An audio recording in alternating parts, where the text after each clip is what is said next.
전도서 2장 18절에서 23절의 말씀을 보도록 하겠습니다. 오늘 이 말씀을 가지고 내 수고와 고생만 있나요? 내 수고와 고생만 있나요? 라는 제목으로 같이 은혜를 나누기로 합니다. 특별히 한국 사람들, 한국 부모님들은 많은 유산을 자녀들에게 물려주고자 하죠. 물려주고자 합니다. 서양 사람들과 달리 동양 사람들은 생각보다 부모님들이 자녀들에게 많은 유산들을 남겨주려고 합니다. 우리가 물려주고 있는 재산이 우리 자녀들에게 큰 밑거름이 되기를 원하기 때문이죠. 왜냐하면 우리가 기반이 없었거나 기반이 약해서 너무나 힘들게 고생하면서 살아왔기 때문입니다. 그러나 우리 자녀에게만은 좋은 기반이 될 수 있는 재산과 능력을 물려주기 원하는 것이 부모의 마음인 거죠. 요새 금수저, 은수저, 흙수저, 플라스틱 수저 이와 같이 수저 계급론들이 한때 유행한 적이 있었습니다.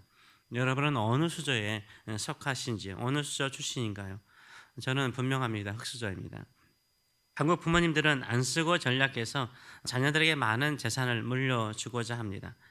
그래서 죽기 직전까지 고생하고 수고하는 부모들이 참 많습니다. 심지어 많은 부모님들은 죽기 전에 재산을 미리 자녀들에게 물려주죠. 그런데 한평생 수고하고 고생하며 모은 모든 재산을요, 자녀들에게 주어서 자녀들이 잘 되는 경우를 보았습니까?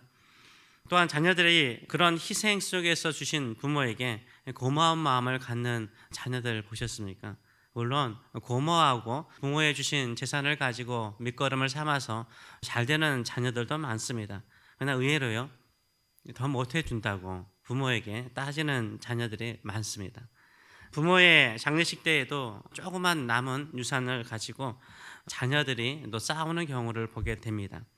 부모님의 재산을 가지고 사업을 해서 다 날리더라도요, 부모님에게 죄송하는 마음도 있는 자녀도 있지만요, 많은 경우는 어디 꼼쳐놓은 돈 없어요 엄마, 어디 꼼쳐놓은 돈 없어요 아빠, 이러면서 어떻게 하든지 부모가 가지고 있는 돈을 다 가지려고 하는 자식들도 꽤 많습니다. 솔로몬은 자신이 수고하여 고생하여 모은 재산을 자식이나 후손들이나 아니면 다른 사람에게 물려주는 것을요, 매우 안타까워해요. 매우 안타까워요.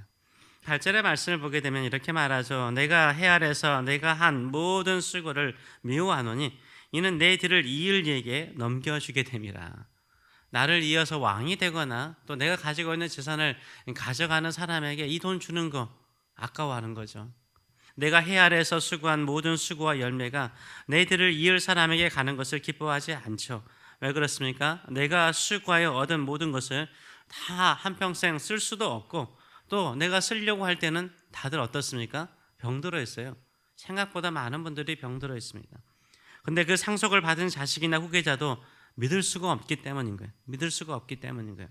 19절의 말씀을 보게 되면 그 사람이 지혜자일지, 지혜로우면 더 좋지만 우매자일지 야 누가 알리나마는 내가 해 아래서 내 지혜를 다하여 수고한 모든 결과를 그가 다 관리하리니 이것도 헛되도다라고 이야기를 하고 있습니다. 아마 이런 고민은요, 비즈니스를 창업하신 창업자들이 은퇴할 때 많이 하는 것 같아요. 내가 지혜를 다해서 수고하여서 일으켜 세운 이 회사를요, 물려주기가 참 쉽지 않다라는 이야기를 합니다. 내가 잘 아는 자식들에게 물려주는 사람들이 참 많죠. 물려주는 자식들이 또 회사를 또 말아먹는 경우도 꽤 알 수 있습니다.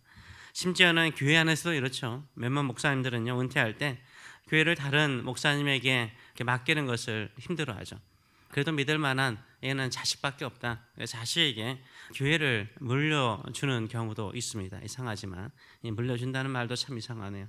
이상하지만 후임 목사가 내가 어렵게 세우고 부흥시킨 교회를 잘 이어서 관리할 수 있을까, 이런 생각을 하기 때문인 것입니다. 이렇게 불안한 마음으로 노년을 맞이하게 되면요, 인생이 헛된 거예요. 인생이 헛된 거예요. 20절은 이렇게 말합니다. 이러므로 내가 해 아래서 한 모든 수고에 대하여 내가 내 마음에 실망하였도다라고 말하고 있어요. 수고하고 고생해서 모은 이 재산과 이 명예, 이 모든 것들을 누구인가 물려주려고 하니까, 누구에게 주려고 하니까 이게 실망스럽다는 거예요. 헛된 것이라고 이야기를 하고 있습니다. 나는 고생만 하고 내 자식이나 후손들이 내 덕에 고생하지 않고 누릴 것이라고 생각하니까 마음이 힘든 거예요. 불편하다라고 이야기를 하고 있습니다.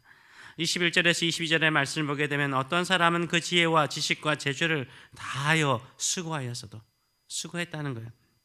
그가 얻은 것은 수고하지 않는 자에게, 그 얻은 것을 수고하지 않는 자에게 그의 몫으로 넘겨주리니 이것도 헛된 것이요 큰 악이라라고 말을 해요. 물려주는 것을 되게 큰 악으로 생각을 하고 있습니다. 사람이 해 아래서 행하는 모든 수고와 마음에 예쓰는 것이 무슨 소용이 있으리요.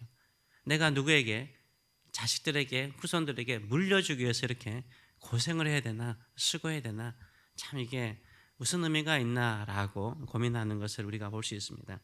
이렇게 자신의 수고와 고생을 왜 강조할까요? 왜 이렇게 고생하는 것을 강조할까요? 이 처음 마음과 나중 마음이 다르기 때문인 거예요. 처음 마음과 나중 마음이 다르기 때문입니다. 화장실에 들어갈 때 마음과 화장실에서 나올 때 마음이 다르다는 말을 하지 않습니까? 그런 속담이 있습니다. 급할 때는 모든 것을 다 희생할 수 있을 것처럼 생각을 해요. 그러나 그 위기에서 벗어나게 되면은 딴 마음을 품죠. 딴 마음을 품을 때가 참 많아요.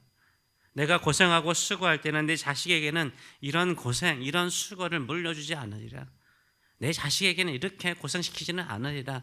이런 생각을 가지고 부모님들이 열심히 수고하고 고생을 하죠.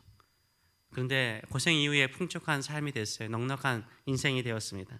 이때에는 내 자식이 고생하지 않고 곱게 자라서 자산을 말아먹으면 어떻게 할까 이런 생각을 하게 되죠. 그래서 물려주는 게 아까운 거예요. 물려주는 게 힘든 것입니다. 그리고 오늘 본문을 보게 되면 매 구절마다 나오는 게 있어요. 헛되게 느끼고 다른 사람에게 물려주는 것을 아까워하는 이유가 있습니다. 다른 것은 아닙니다. 내 수고와 내 고생만 집중해서 생각하기 때문인 거예요. 내가 고생했기 때문에 아까운 거예요. 내가 고생했기 때문에 더 애착이 생기는 것을 볼 수 있어요. 그래서 매 구절마다요 수고라는 단어가 계속 나옵니다. 매 구절마다 수고라는 단어가 계속 나와요. 18절에서는 내가 한 모든 수고, 19절에서는 내 지혜를 다하여 수고한 모든 결과, 20절의 말씀을 보게 되면 내가 해 아래서 한 모든 수고, 21절에서는 그 지혜와 지식과 재주를 다하여 수고한 것, 22절에서는 해 아래서 행하는 모든 수고와 마음에 예쓰는 것, 13절에서는 일평생 근심하며 수고한 것이라고 이야기를 하고 있어요. 이렇게요 자신이 고생하고 자신이 수고한 것만요 생각하면서 이것을 누구에게 물려주려고 하면요 어때요? 아까운 거예요. 아까워요. 너무 아까운 거예요.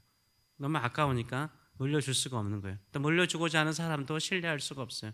믿을 수가 없어요. 어떻게 될지 알 수가 없어서 걱정하고 염려하고 헛되다라고 이야기하는 것을 볼 수 있습니다. 우리 인생 가운데요 지금까지 살아오면서요 우리만 고생하고 우리만 수고했나요? 솔직히요. 예전보다 우리가 더 넉넉하게 사는 사람도 있고 더 힘들게 사는 사람도 있겠지만 우리가 수고하고 고생한 거 나만 고생하고 나만 수고했나요? 여러분은 어떤 답을 하시나요? 우리 인생 살아오면서요 나만 수고하고 나만 고생해서 이 정도의 삶을 가져왔다라고 생각하면 모든 게 다 아깝습니다. 그리고 누구에게 주는 것이 너무나 힘들어요. 근데요 우리의 수고와 우리의 고생 가운데 누가 계시다고요? 하나님이 계시는 거. 아멘. 하나님이 계시는 거예요. 하나님 빠지는 인생은 허무해요. 하나님이 없는 인생은 다 수고요 헛것이에요. 하나님을 생각하는 거예요. 내가 수고하고 고생해도 하나님이 함께 계신 줄 믿습니다. 하나님께서 함께 하셨는 줄 믿습니다. 또 함께 하실 줄 믿습니다. 그 수고와 그 고생을요 이기고 견디고 나올 수 있고 뚫고 나오도록 하신 것도 하나님의 역사인 줄 믿습니다. 그래서 그 마음을 가지고 하나님을 생각하면서 우리의 수고를 생각하시는 저와 여러분 되시길 축원합니다. 그러면 누구에게 부여해질까요? 누구에게요? 하나님께 부여해지는 거죠. 서양 사람들이라든가 기독교 배경에 있는 사람들은 자녀들에게 재산을 물려주는 것을 그렇게 좋게 여기지는 않죠. 왜냐하면 이런 솔로몬의 마음 때문은 아니라고 생각을 해요. 진정으로 자녀들을 강하고 복되게 키우는 것은 뭐죠? 그들이 고생을 통해서 수고를 통해서요 하나님을 만나야 돼요. 그 고생과 수고 속에서 하나님께서 역사하시고 동행하시고 축복하시고 부욕해 하시는 것을요 그들 스스로 느낄 때요 경험할 때요 또 하나님을 신실하게 믿는 자녀가 되는 줄 믿습니다. 우리도 그렇게 살아오지 않았습니까? 그렇게 나가고 있지 않습니까? 우리의 수고와 고생 속에 하나님이 계시다면 우리가 살아가는 수고와 고생 속에 하나님께 모든 것을 맡기고 살아가시는 저와 여러분 되시길 축원합니다. 그래서 내 고생, 내 수고만 생각하지 마시고 내 고생과 수고 속에 함께 하셨고 나를 도우셨던 하나님을 생각함을 통해서 하나님을 찬송하고 경배하고 그분께 더 은혜를 구하시는 저와 여러분 되시길 축원합니다. 기도하겠습니다. 살아계신 하나님 아버지, 우리는 솔로몬의 이 한탄과 실망과